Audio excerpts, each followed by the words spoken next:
Assalamualaikum warahmatullahi wabarakatuh. Saya Lulu Nur Hovifah dari Prodi Pendidikan Sejarah Universitas Muhammadiyah Metro. Di sini saya akan menjelaskan materi tentang periode disintegrasi Imperium Mughal dan sebab-sebab disintegrasi Imperium Mughal. Untuk lebih jelasnya, mari simak videonya berikut. Yang pertama yaitu periode disintegrasi Imperium Mughal 1858. Setelah Aurangzeb meninggal, Imperium Mughal itu mulai mengalami proses disintegrasi. Aurangzeb mempunyai 3 orang putra, yaitu Muazzam, yaitu putra sulung yang tinggal di Kabul, Azam, putra bungsunya, dan Kambaks yang berada di Deccan bersama Aurangzeb. Dari ketiga putra Aurangzeb, Muazzamlah yang paling cakap. Pada waktu Aurangzeb wafat, Muazzam itu langsung membawa pasukan besar untuk merebut kota Agra yang telah dikuasai oleh Azam. Kemudian Muazzam dinobatkan sebagai Sultan dengan gelar Sultan Bahadur Shah. Ujian paling berat yang dialami oleh Sultan Bahadur Shah adalah pemberontakan kaum Sikh di bawah pimpinan guru spiritual ke-10 yaitu Gobind Singh dan penerusnya Banda Singh Bahadur. Pemberontakan tersebut itu berhasil dipadamkan, tapi akibatnya Imperium Mughal semakin lemah. Pada tahun 1712, Sultan Bahadur Shah wafat lalu meninggalkan 4 orang putranya yang saling bersaing untuk merebutkan tahta. Putra sulungnya bernama Jahandar Shah yang dikenal kejam menggantikan Bahadur Shah, namun hanya berkuasa sekitar 11 bulan. Kemudian ia digantikan oleh saudaranya yaitu Farrukhsiyar yang kurang disukai rakyatnya karena bersikap kejam. Dan Farrukhsiyar akhirnya meninggal, lalu Imperium Mughal mengalami perpecahan.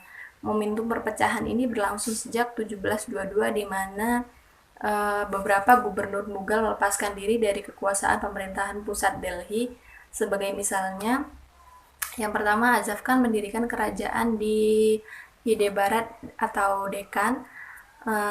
Sahadat Khan menguasai wilayah Oudh dan kemudian digantikan oleh Safdarjung. Lalu Allawardi Khan mengangkat diri sebagai Raja Benggala.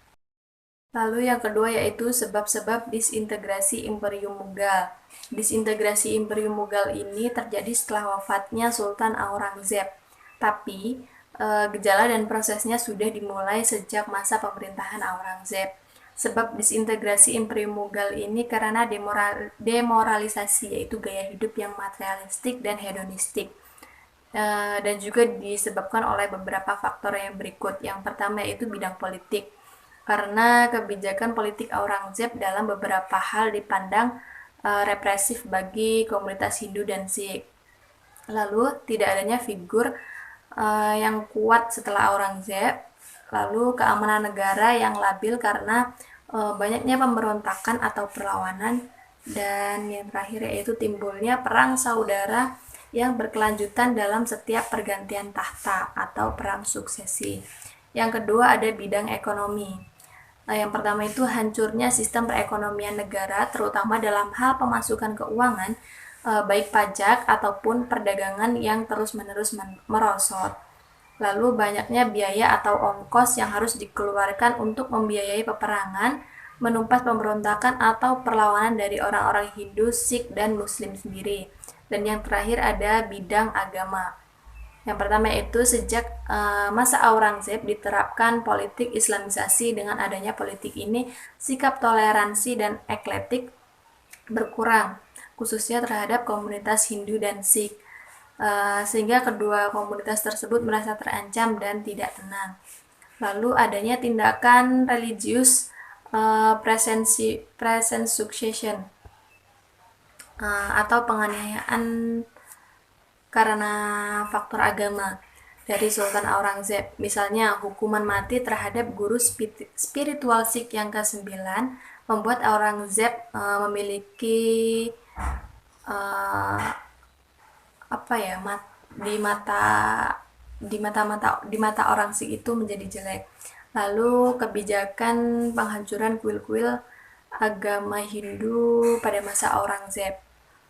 Contohnya menurut Profesor Sarkar, penghancuran kuil Hindu itu untuk dijadikan masjid di bawah wilayah Raja Puna mencapai kurang lebih 250 buah kuil.